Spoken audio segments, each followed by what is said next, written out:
Hello. So this is a question that I keep getting on my most recent video that is still going viral.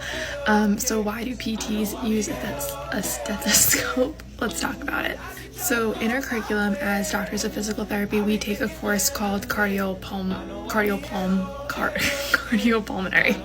And this is where we learn how to auscultate the lungs or listen to the lungs and use a stethoscope. And this is important for a bunch of reasons.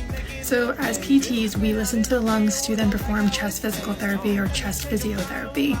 So once we listen to the lungs, we can tell where there's more mucus or congestion in one area versus another. And then this drives our treatment where we perform vibration, percussion, which is shaking and kind of patting in a certain technique on the chest to then produce coughing so that the patient can then get up, spew in more mucus. This is something we use in conjunction with mobility because it's a great way to prevent pneumonia from people being immobile in the hospital.